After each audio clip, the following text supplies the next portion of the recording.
सुनहरी लॉकेट का रहस्य। सुबह का समय था। हरे भरे गांव में मिट्टी की खुशबू फैली हुई थी। खेतों पर सुनहरी धूप बिखरी थी और सकरी गलियों से ठंडी हवा बह रही थी। एक छोटा सा लड़का आरव अपने कच्चे घर के अंदर रखे पुराने संदूक को खोल रहा था। जैसे ही उसने ढक्कन उठाया, अंदर से एक चमकदार पुराना लॉकेट दिखाई दिया।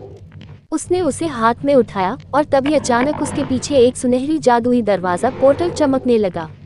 आरव धीरे धीरे उस दरवाजे से होकर बाहर निकला और हैरान रह गया। सामने एक भविष्य का शहर था। ऊंची ऊंची चमचमाती इमारतें, उड़ती हुई गाड़ियां और रात के आसमान में चमकते होलोग्राफिक बोर्ड। वह सब देखकर दंग रह गया। तभी उसके सामने एक लड़की प्रकट हुई।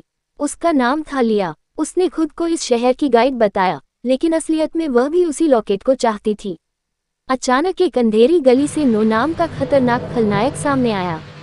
उसकी आंखें लाल चमक रही थी और हाथ में एक जलती हुई ऊर्जा तलवार थी। वह आरव और लिया का रास्ता रोककर खड़ा हो गया।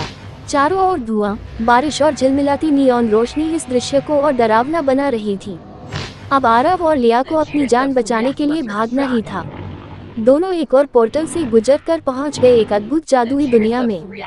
आसमान में तैरते पहाड़, चमकते झरने और उड़ते हुए जीव चारों तरफ दिखाई दे रहे थे। वे दोनों मिलकर एक क्रिस्टल पर्वत की चोटी पर पहुंचे। आरव ने लॉकेट ऊपर उठाया और तभी उससे एक सुनहरी ढाल निकली जिसने नॉक्स के हमले को रोक दिया। ये दृश्य मानो किसी सपनों की फिल्म जैसा था। सब कुछ शांत होने के बाद लॉकेट ने आरव को वापस उसके गांव पहुंचा दिया।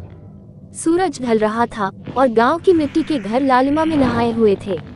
आरव अपने आंगन में खड़ा था, हाथ में लॉकेट पकड़े मुस्कुरा रहा था। अब उसकी आंखों में डर नहीं था, बल्कि साहस और समझदारी की चमक थी। उसने समझ लिया कि असली ताकत हमेशा दिल और हिम्मत से आती है।